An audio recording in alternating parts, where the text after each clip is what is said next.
오늘 우리에게 주시는 하나님의 말씀은 예레미야 38장 3절에서 4절 말씀입니다. 여호와께서 이와 같이 말씀하시니라. 이 성이 반드시 바벨론의 왕의 군대의 손에 넘어가리니 그가 차지하리라 하셨다 하는지라. 이에 그 고관들이 왕께 아뢰되 이 사람이 백성의 평안을 구하지 아니하고 재난을 구하오니 청하건대 이 사람을 죽이소서. 그가 이같이 말하여 이 성에 남은 군사의 손과 모든 백성의 손을 약하게 하나이다. 아멘. 요즘 날씨가 폭염과 폭우로 오가면서 안타까운 피해들이 많이 일어나고 있습니다. 그런 와중에 우리의 마음을 좀 훈훈하게 하는 미담 하나가 있었습니다. 지난 6월 15일 한 스터디 카페를 운영하는 사장님이 퇴근을 하면서 그 휴게실 창문을 열어둔 채 퇴근을 합니다. 다음 날 아침 일기예보에도 없던 폭우가 쏟아지고 뒤늦게 이 사실을 알게 된 사장은 엉망이 된 휴게실을 상상하면서 무거운 마음으로 출근을 하게 됩니다. 그런데 문을 여는 순간 너무 놀라운 거예요. 분명히 열어두었던 창문이 다 닫혀 있고 비가 들어차 있을 휴게실은 누군가가 깨끗하게 청소를 해놓은 상태였습니다. 의아했던 사장님이 CCTV를 돌려보고 깜짝 놀랍니다. 그 CCTV에는 인근에 다니는 여자 고등학생 2명이 비가 들이치자 서둘러 창문을 닫고 빗물로 어질러진 테이블을 휴지로 손수 닦는 장면이 다 녹화가 되어 있었어요. 너무나 흐뭇하고 고마웠던 이 사장님이 그 두 여학생에게 조각 케이크를 전하며 너무 고맙다고 인사를 하자 이 두 여학생이 너무 당연한 걸 가지고 뭘 그러시냐고 그러면서 겸손하게 반응을 보인 그런 따뜻한 이야기. 이 미담이 SNS를 통해서 알려지자 댓글들이 많이 붙었어요. 근데 가장 많은 댓글들이 어떤 거였냐면 그래서 세상은 살만하다. 그래도 아직 우리가 사는 세상은 살만하다. 이런 댓글들이 제일 많았어요. 여러분 요즘 참 우리가 사는 세상이 이런저런 일들로 마음 아프고 속상하고 힘든 것 같아도 세상 곳곳에는 여전히 살만한 가치가 있는 이야기들, 그런 사람들이 많이 있다는 거예요. 근데 저는 이 미담을 들으면서 한편으로 제 마음속에 이런 생각이 드는 거예요. 그래, 우리는 절대 혼자 살 수 없는 존재들이야. 이렇게 서로 도움을 주고받아야 되는 존재지. 이런 생각이 들었어요. 여러분 살다 보면 우리가 어떤 어려운 문제나 꼭 필요해서 누군가에게 도움을 청할 때가 있잖아요. 그런데 나는 너무 간절해서 도움을 요청하지만 내가 도움을 구한다고 해서 무조건 도움을 다 받는 건 아니에요. 라디오에 청취자들이 사연을 보낸다고 해서 무조건 다 그거 당첨하고 읽어주지 않잖아요. PD나 작가들이 이 사람의 글이 소재나 구성이 잘 갖춰졌다 생각이 될 때 그걸 당첨하고 사연도 읽어주고 상품도 주는 거죠. 도움을 구한다고 무조건 도움을 받는 건 아니다. 상대가 이거는 도와줘야겠다. 또 그 도움을 요청하는 사람의 마음이 느껴질 때, 그렇게 판단될 때 도움을 주거나 받는 거예요. 하나님도 마찬가지입니다. 사실 우리의 신앙의 대부분의 여정은 하나님 앞에 우리가 도움을 구하지 않습니까?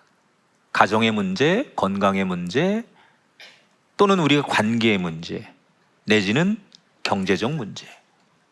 우린 늘 하나님 앞에 도움을 구하는데 성경에 하나님께 도움을 구해서 도움을 받은 사람도 있고 간절하게 도움을 구했지만 도움을 받지 못하고 외면당한 사람도 있더라는 거예요. 그 차이는 뭘까? 그리고 우리는 하나님 앞에 계속해서 도움을 받아야 되는 존재라면 어떤 마음과 자세로 하나님 앞에 도움을 구해야 될까? 이런 질문과 함께 에레미야 37장, 38장의 말씀으로 여러분을 안내합니다. 오늘 본문의 내용은 이스라엘의 유다 왕국의 마지막 왕이 시드기야 왕이에요. 이 시드기야 왕 때 벌어진 역사입니다. 주전 597년 유다가 바빌론의 침공을 받습니다. 그래서 많은 포로들이 끌려가고 바빌론은 유다를 점령하자마자 자기들이 세우고 싶은 왕을 세웁니다. 기존의 왕을 갈아치우고 새로운 왕을 바빌론이 세우죠. 이때 바빌론에 의해서 세워진 왕이 시드기야 왕이에요. 그러면 상식적으로 이 사람은 바빌론이 세운 왕이니까 바빌론의 말을 잘 들어야 되지 않습니까? 그런데 이 시드기야 왕은 결국 바빌론을 버리고 또 다른 강대국 이집트를 섬기기 시작해요. 그 이유는 왕은 사실 허수아비죠. 힘이 없어요. 그 정치적인 많은 실권자들, 신하들이 친 이집트파가 많았기 때문에 왕을 뒤에서 정치적으로 그렇게 조종하니까 왕도 바빌론보다는 이집트를 선택한 거예요. 그런데 모두가 그렇게 바빌론을 배척할 때 당시에 유다 땅의 신실한 선지자였던 에레미야 선지자는 아니다. 하나님께서 지금 바빌론을 들어서 우리 유다 땅을 이렇게 침략하게 하고 우리가 그들의 지배를 받는 것은 하나님께서 우리들에게 깨닫고 돌아서고 교훈을 주기 위해서 그런 거기 때문에 우린 이 하나님의 뜻에 순응하고 바벨론에 우리가 따라가는 것이 하나님의 뜻이다. 이렇게 외칩니다. 그때 많은 정치인들이 시드기야 왕을 비롯한 정치인들이 하나님의 종 에레미야를 자기들 의견과 다르다는 이유로 매국노라고 무시를 합니다.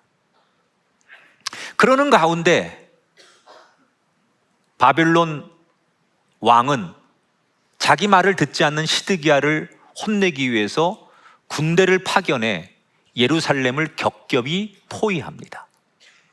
이때 너무나 다급해진 시드기야 왕은 오늘 성경에 보면 두 가지를 선택해요. 하나는 갑자기 하나님의 말씀, 레위기 율법을 꺼내면서 당시 이스라엘의 귀족들이 데리고 있는 노예들이 있었는데 그 노예들을 뜬금없이 해방시킵니다. 왜 그랬을까요? 혹시나 하나님이 이렇게 하면 우리를 예쁘게 보시고 지금의 이 위기에서 우리를 도와주지 않을까라고 생각을 한 거예요. 그리고 시드기야는 곧바로 자신이 지지하는 이집트 왕에게 도움을 요청합니다. 그러니까 이집트 왕이 알았다. 그리고 군대를 파견해줘요. 그래서 예루살렘을 겹겹이 에워싸고 있었던 바빌론이 뒤에서 이집트 군대가 온다고 하니까 일단 예루살렘 포위를 접고 이집트와 전쟁하기 위해서 한 발 물러섭니다. 이때가 유일하게 시드기야 왕이 망하기 직전에 잠시의 자유를 얻는 때예요.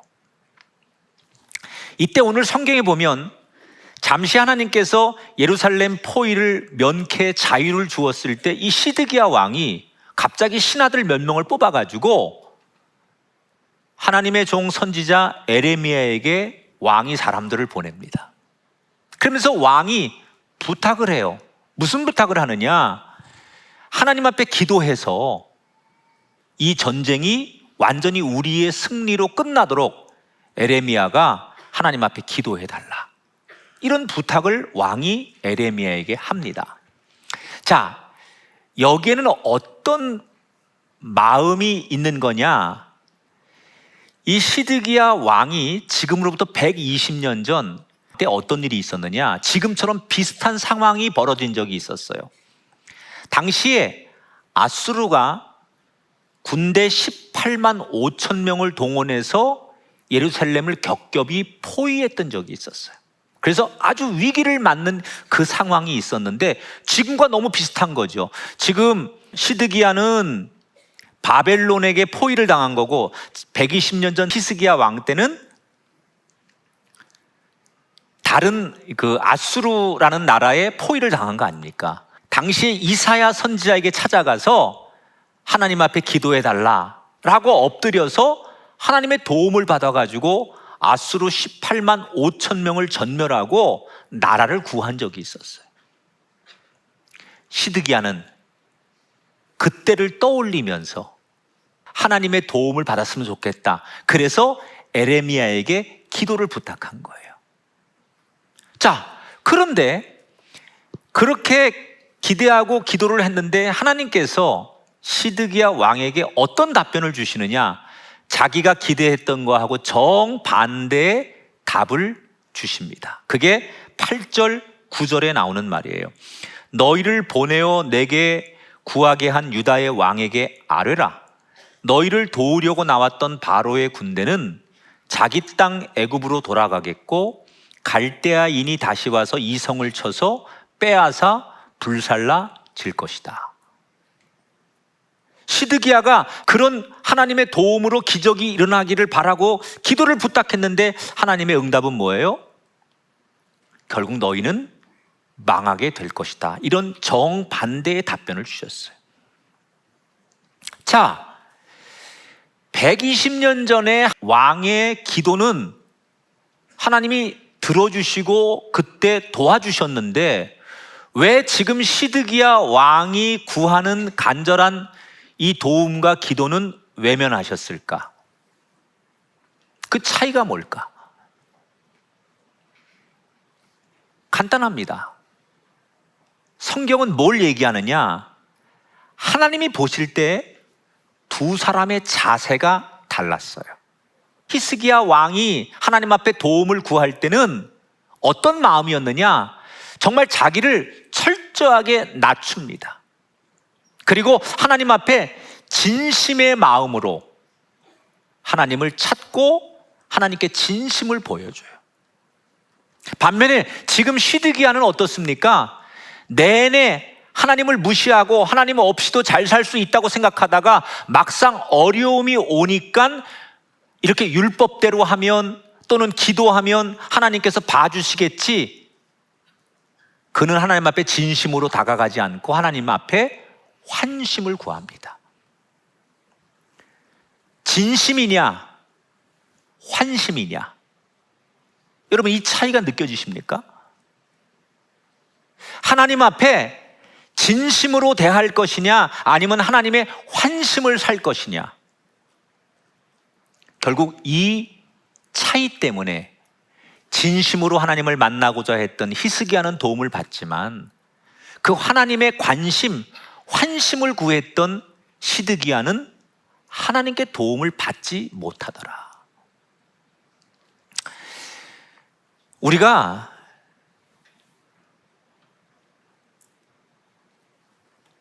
많은 사람들이 하나님 앞에 내가 환심을 구하는 것을 우리는 하나님 앞에 최선을 다한 거라고 착각하는 분이 있어요. 저나 여러분이 정말 하나님의 도움을 간절히 원한다면 하나님께 환심을 구하는 우리의 신앙이 아닌 내 진심을 보여줘야 됩니다. 근데 이게요, 하나님 관계도 그렇지만 인간 관계도 결국 마지막에 사람들을 얻는 사람들을 보면 처음에는 손해를 보더라도 진심으로 대하고 끝까지 진심을 유지한 사람이 마지막에 많은 것을 얻어요. 요즘 그 TV 프로그램 중에요, 이렇게 이렇게 이성적인 서로 이렇게 만남 짝을 지어주는 프로그램들이 많습니다.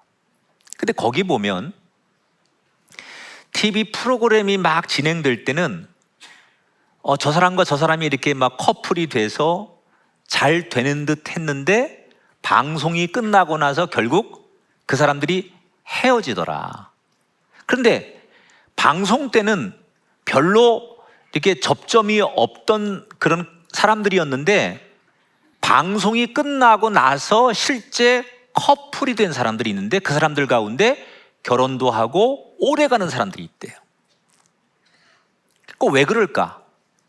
방송에 처음 나왔을 때는 상대에게 환심을 얻기 위해서 언변과 계산된 모습으로 상대를 끌고 끌리는 거예요. 그런데 카메라가 꺼지고 촬영이 끝난 다음에는 서로 만나면서 방송에서 몰랐던 진심이 느껴지기 시작하면서 그 사람을 파트너로 선택하더라는 거예요. 여러분, 남녀 문제만이 아니라 이게 가족끼리도 또는 직장에서나 어떤 모임에서도 누군가를 내 편으로 만드는 원동력은요, 진심을 보여주느냐에 따라 다른 거예요.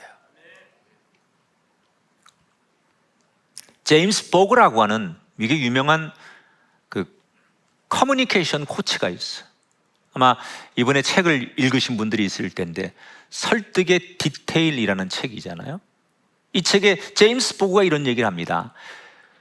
공감이나 진심이라고 하는 핵심 가치가 없는 채 대화의 기술, 소통의 기술, 경청의 기술을 아무리 배우고 익혀봐야 장기적으로 성공할 수 없다.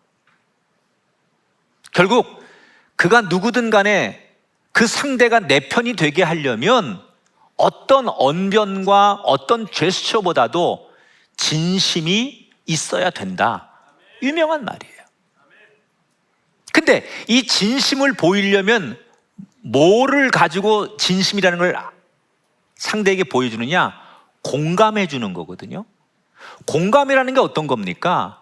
상대의 말과 상대방의 생각에 나를 맞추는 거예요.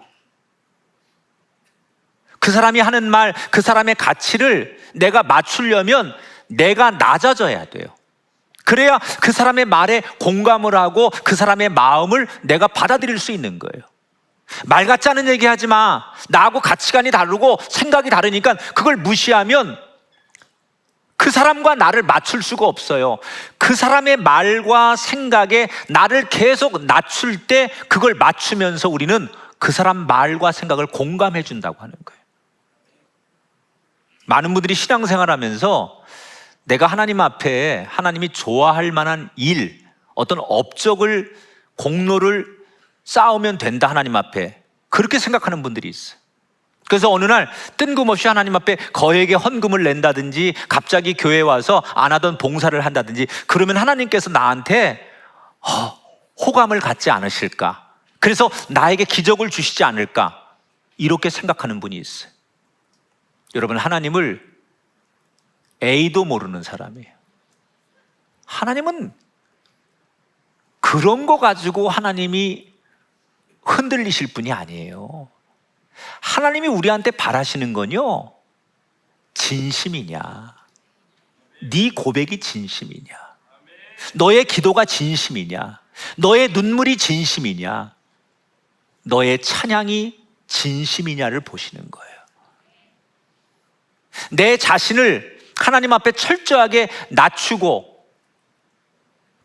내가 주관하고 주도하던 내 인생을 하나님께 주도권을 내어드리면서 하나님께 내 삶을 맞추는 사람, 그때 하나님은 진심을 느끼는 거예요. 바로 그때 하나님께서는 오늘 성경의 히스기야처럼 우리 삶에 개입하시고 하나님이 히스기야처럼 우리를 도와주실 줄 믿습니다. 그러면 하나님 앞에 내가 이렇게 내 진심을 보이는 가장 기독교적인 행위 가운데 하나가 뭐냐? 그게 저는 회개하는 것이다. 회개라는 것은 내 잘못을 고백하고 용서해 달라고 외치는 게 회개가 아니라 나를 하나님 앞에 더 철저히 낮추고 하나님께 나를 맞추는 거예요. 내가 내 뜻대로 막 살고 내 고집대로 살던 내 삶을 어느 날 하나님께 맞추고 하나님의 뜻과 하나님의 계획과 하나님의 말씀에 나를 맞추어 사는 거예요. 철저히 그분의 생각과 그분의 뜻에 점점점 나를 낮추고 가던 걸음을 멈추고 그분의 보폭에 나를 맞추는 것, 그게 회개예요. 그러니까 결국 우리가 기독교가 말하는 회개라는 것은 그분 앞에 진심으로 엎드림 속에 하나님의 기적, 도움, 그것은 존재하는 것이다. 진심이 없는데 그냥 악어의 눈물처럼 흘리는 눈물이 회개의 눈물이 될 수 없고, 진심이 없는데 횟수가 많다고 예배가 될 수 없는 거고, 진심이 없는데 우리가 드리는 시간이 하나님 앞에 온전한 헌신이라고 말할 수 없다는 거예요. 여러분, 단 한 번의 예배일지라도, 단 한 번 아버지를 찾는다 할지라도 그 여러분의 소리와 마음 속에 진심이 함께 묻어나게 되기를 주의 이름으로 축원합니다. 자, 저 부산 옆에 한번 그 집회를 간 적이 있는데, 그 부산을 배경으로 해서 막 도시가 이렇게 확 굉장히 커지고 있거든요. 근데 그곳에 그 스마트 농장을 굉장히 크게 운영하시는 권사님 한 분이 계세요. 되게 이분이 언론에도 많이 나오시고 그 지역에 되게 유명한 분인데, 이분이 지금 그렇게 큰 스마트 농장을 운영하기까지 자기에게 있었던 몇 가지의 고비를 이야기하신 적이 있었어요.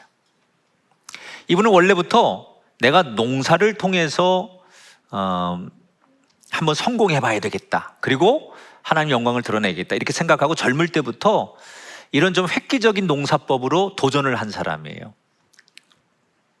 근데 한 번은 젊을 때 자기 한번 이 농사를 획기적으로 접어야겠다고 생각해가지고 막 이렇게 대출을 많이 받아가지고 여러 땅을 빌려가지고 농작물을 많이 심었대요. 고추, 뭐 담배, 사과나무, 뭐 이런 걸 엄청나게 많이 쓸렸는데, 하필 그 해에 엄청난 폭우가 쏟아지고 마을에 저수지가 터지면서 그동안 자기가 심어 놓았던 모든 농작물이 다 휩쓸려 간 거예요. 은행에서 대출 받은 것을 우선 갚아야 되는데 눈앞이 캄캄하더래요. 자연재해니까 은행에서 대출 갚는 걸 6개월 정도 유예해 주겠다고는 했지만 일단 자기는 아무 이제 능력이 없는 거예요. 농사를 짓고 다시 소득을 얻으려면 1년이 걸려야 되는데 그 사이에 자기는 버틸 여력이 없어요. 그러니까 이분이 그렇게 자신만만하고 자기 성공할 수 있다고 생각했다가 이런 재해를 만나서 꼼짝 못하니까 저녁마다 자기 아내하고 자기 다니던 교회 불 꺼진 예배당에 가서 매일 같이 우는 거예요. 하나님, 저 어떡해요? 하나님, 저는 이제 한 발짝도 전진할 길이 없어요. 하나님 없이는 제가 아무것도 아닙니다. 하나님, 제발 절 좀 살려주세요. 그러면서 그냥 뭐 정말 하나님 앞에 너무 기가 막히니까 매일 저녁 가서 아내하고 울면서 하나님, 저 어떡하면 좋아요? 뭐 그러고 그렇게 기도를 하는 거예요. 그런데 그 즈음에 서울에 있는 큰 도시교회에서 남선교회, 여선교회가 연합으로 그 지역에 무슨 봉사팀을 구성해가지고 의료봉사 무슨 교회 팀 해가지고 여러 팀들이 와가지고 한 열흘간 봉사를 하는데 베이스 캠프를 그 교회를 정한 거예요. 그러니까 그 교회에 많은 분들이 와서 그 지역에 흩어져가지고 봉사를 하는데 이 교회에서 일할 분이 없으니까 이 권사님 부부가 뭐 농사도 어차피 망했고 자기 남는 게 시간밖에 없으니까 가가지고 서울에서 오신 그 봉사팀을 잘 섬겨드리고 뭐 밥도 해주고 설거지도 해주고 이렇게 뒷일을 도와줬나 봐요. 그렇게 한 열흘간 같이 지내다 보니까 그분들이 정이 든 거예요. 그래서 헤어지기 전에 그분들하고 함께 기도를 하면서 기도 제목을 나눴대요. 혹시 우리가 뭐 기도해 줄 거 있느냐? 그랬더니 이 권사님이 눈물을 글썽이며 지금 자신이 처한 사정을 이야기를 한 거예요. 그러니까 도시교회에서 온 분들이 그 얘기를 다 듣더니 아, 그러냐고, 우리도 기도해 드리겠다고, 그리고 헤어졌어요. 그런데 한 2주 뒤에 서울로 올라간 교인들이 연락이 온 거예요. 자기들이 기도를 하는데 이 시골에 계신 이 권사님을 좀 도왔으면 좋겠다. 그러면서 자기들끼리 돈을 좀 남선교 여성교에서 모았는데 한 1억 얼마 정도를 모아가지고 이거를 이 권사님한테 주면서 이걸로 다시 빚을 갚고 1년 뒤에 농사를 져가지고 농작물을 우리한테 주는 조건으로 이 돈을 먼저 주겠다. 남의 일이라도 좀 여러분 이렇게 좀 기적 일어난 거 아닙니까? 아니 생판 모르는 사람들이 1년 뒤에 농사 져서 이거 갚아라 그러면서 1억 얼마를 미리 줘가지고 이분이 그거 가지고 급한 대로 은행에 갚을 것 갚고 얼마를 가지고 다시 농사를 져가지고 그 고비를 넘기고 그 다음에 계속 해가지고 지금은 촉망받는 스마트 농장의 주인이 된 거예요. 이분이 저한테 이런 얘기했습니다. 목사님, 내 힘으로 할 수 있는 게 아무것도 없었습니다. 그런데 내가 그때 하나님께 다 드린 다음에 그냥 하나님 뜻대로 하세요라고 다 맡기니까 그때서부터 하나님이 개입하시고 돕기 시작하셨습니다. 저는 그분의 그 마지막 멘트가 지금도 제 귓가에 계속 울려요. 하나님께 맡기고 하나님 앞에 다 드리니까 그때서부터 하나님이 일하기 시작하셨습니다. 저는 이분의 고백이 저와 여러분의 고백이 되기를 주의 이름으로 축원합니다. 사랑하는 여러분, 우리가 하나님 앞에서 그저 알랑거리면서 환심이나 살려고 하는 사람이 되지 말고 어떻게 하면 하나님 앞에 나를 더 엎드리고 더 낮추고 회개하는 사람이 되어서 내 진심을 하나님 앞에 드러낼 수 있을까? 환심을 구하는 모습이 아니라 정말 하나님 그분에게 진심을 다하는 모습으로 다가갈 때 그때 하나님은 우리의 간절함을 외면하지 않으시고 사람이 도울 수 없는 내 인생을 도우시는 반전의 역사가 나타날 줄 믿습니다. 자, 이 에레미야는 왕이 듣고 싶은 대답을 해주지 못하잖아요. 그래서 미움을 삽니다. 네가 믿는 하나님 앞에 내가 그렇게 원하는 대답 하나 못 들어? 그러면서 이 에레미야는 그때부터 더 핍박을 받아요.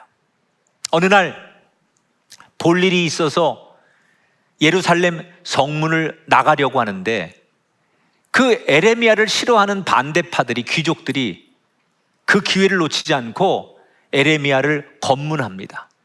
그리고는 누명을 씌우는 거예요. 어딜 가느냐? 너 혹시 바빌론하고 내통하려고, 정보를 갖다 주려고, 항복하려고 몰래 가는 거 아니냐? 이렇게 억지 누명을 씌워가지고 에레미야를 감옥에 가둬버립니다. 그러면 에레미야가 자기들이 원하는 대로 바벨론을 버리고 자기들 뜻과 똑같이 친 이집트 정책으로 지지를 해줄 줄 알았는데 에레미야는 조금도 굴하지 않는 거예요. 하나님이 우리에게 원하시는 것은 우리가 회개하고 하나님을, 살아계신 하나님을 두려워하라고 우리가 이 바벨론에게 항복하는 것, 이것이 하나님의 뜻인 것을 이 역사의 한복판에서 알아야 된다라는 얘기를 계속하니까 분노한 귀족들이 더 이상 이 에레미야를 살려둘 수 없다고 생각해요. 그래서 그 당시에 가장 잔혹한 물탱크 웅덩이 교도소에 이 에레미야를 가둬버립니다. 혹시 이제 여러분 나중에 이스라엘 성지순례를 가면 꼭 보시게 될 텐데 이스라엘은 건기와 우기가 뚜렷해요. 그래서 우기 때 빗물을 저장하는 물탱크를 마을마다 처소마다 많이 만들어 뒀습니다. 그래서 비가 안 오는 건기 때 거기서 물을 이제 쓰는 거죠. 근데 그 운물이 깊이가 깊은 건 한 8m 정도 됩니다. 8m. 그러니까 건기때 물 한 방울 없는 거기에다가 사람을 던져놓고 거기서 물도 주지 않고 먹는 거 주지 않아가지고 결국 사람들을 굶겨 죽이는 고통스러운 감옥이 물탱크 감옥이에요. 에레미야를 거기 가두고 그렇게 죽이는 거예요. 지금 에레미야는 최대 위기를 맞았습니다. 아무도 에레미야 편이 없고 에레미야를 도와줄 사람이 없습니다. 그런데 이때 에레미야를 돕는 한 사람이 나타나요. 그는 그 왕궁에서 가장 힘없고 가장 별 볼 일 없는 그 왕궁에 내시 한 사람이 있는데, 이 내시는 이방인이에요. 성경에 보니까 에티오피아 사람, 흑인이에요. 흑인. 에벳 멜렉이라고 하는 내시이면서 저 아프리카 사람이 하나가 아주 낮은 그 지위로 그 왕궁에서 일을 하고 있었는데, 이 사람은 자기도 늘 외톨이인 거예요. 이방인이니까. 그런데 다수의 귀족들이, 왕 주변에 있는 사람들이 저 에레미야를 너무나 고통스럽게 하고 말도 안 되는 누명을 써서 죽이고 있는데, 이건 아무리 자기가 봐도 잘못된 거예요. 그래서 이 내시가 왕에게 나가서 간청을 합니다. 목숨을 내놓고. 왕이시여, 왕이시여, 지금 왕께서는 우리가 너무 큰 잘못을 하고 있습니다. 어떻게 하나님의 종을 저렇게 고통 가운데 죽게 내버려 두십니까? 잘 생각해 보십시오. 저 사람이 잘못한 게 없습니다. 그리고 이 내시가 자기 목을 내놓고 에레미야를 살려달라고 간청을 하니까 왕이 마음이 움직여서 군인 30명을 내줘서 죽기 직전에, 아사 직전에 이 에레미야를 운물에서 건져내게 됩니다. 자, 여러분, 같은 동족들 가운데도 다 에레미야를 죽이려고 하는데, 가장 멀게 느껴지고 저 아프리카에서 온 힘없는 이방 사람이 왜 에레미야를 살리려고 했을까? 이게 뭐냐면요, 우리는 다수의 의견, 대다수의 여론이 정답이라고 생각하지만, 이 이방인은 이 사건을 객관적으로 하나님의 눈으로 보려고 했기 때문이라는 거예요. 당시에 그 왕 옆에 있는 대다수의 귀족들은 우리는 같은 유대인들이야, 우리는 하나님의 백성들이야, 그래서 우리는 하나님 앞에 이럴 권리가 있어, 늘 이런 주장이었어요. 그래서 에레미야가 하는 얘기가 틀려서가 아니라 자기들 이야기와 안 맞으니까 에레미야를 매국노로 만든 거예요. 여러분, 하나님의 말씀이 틀려서 안 듣는 겁니까? 아니면 내 생각, 내 계획과 달라서 안 듣는 겁니까? 어느 누구에게 물어봐도 하나님 말씀이 틀린 말씀이다, 하나님 말씀은 말도 안 된다, 이렇게 말하는 사람은 없습니다. 그런데 하나님 말씀을 안 듣는 이유는 뭔지 아십니까? 내 생각이나 내 계획이나 내 뜻과 하나님 말씀이 다르기 때문이에요.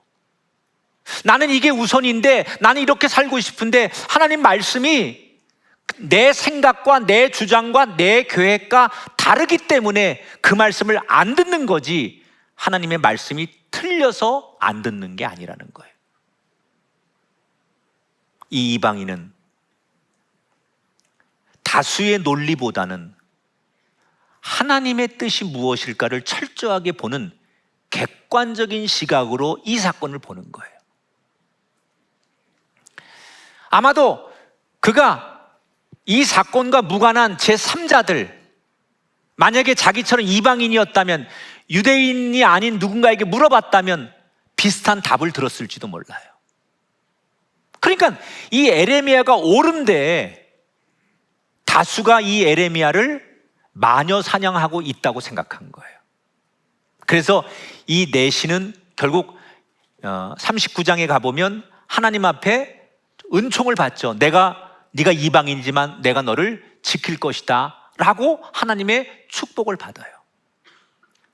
여러분, 우리는 항상 살기 어렵고 우리가 살아가는 이 시대가 힘들 때마다 다수의 논리, 다수결에 휩쓸려 가는 것이 맞다고 생각합니다. 우리가 정말 사는 게 힘들수록, 모든 것이 불확실할수록 사람들은 답답하니까 그럴수록 옆에 사람들이, 다수의 사람들이 뭐라고 얘기하는가, 이런 소리에 더 민감하지요. 그래서 시대가 어려울수록 더 흉흉한 민심, 여론이 진리처럼 둔갑을 하는 거예요. 여러분이 정말 어려울수록 여러분의 마음이 어디가 있는 줄 알아요? 세상 사람들이 뭐라고 말하나. 시대가 어려울수록 다수의 사람들의 소리에 우리가 더 흔들립니다. 그래서 혼란한 역사 속에는 여론이 모는 대로 군중들이 휩쓸리죠. 근데 우리가 알아야 될 게 있어요. 문제가 어렵고 살기 힘들수록 여러 사람의 의견을 묻고 듣는 건 의미가 없습니다. 학생들이 시험을 봤습니다. 친구들끼리 야, 몇 번이 답이야? 이거 묻는 거 아무 의미가 없어요. 다수가 1번이 정답이야, 그렇게 다수가 얘기해도 그건 의미 없어요. 선생님의 답이 중요한 거예요. 우리가 아무리 어려운 문제일수록, 힘든 문제일수록 다수가 이게 맞아, 이게 진짜야, 이렇게 얘기한다고 그게 답일 수 없어요. 오히려 그 문제를 내시고 그 정답을 확인해 줄 전문가, 우리 인생의 주인이신 하나님이 말씀하는 답을 구하는 게 맞는 거 아니겠습니까? 인생이 어렵지요. 우리 삶이 힘들죠. 너무나 복잡하죠. 내일을 예측할 수 없죠. 그렇다고 해서 여러분이 세상에 나가서 다른 사람들의 의견을 물을 수 있어요. 도움을 받을 수 있어요. 그러나 그게 전부가 되면 안 돼요. 그것보다 먼저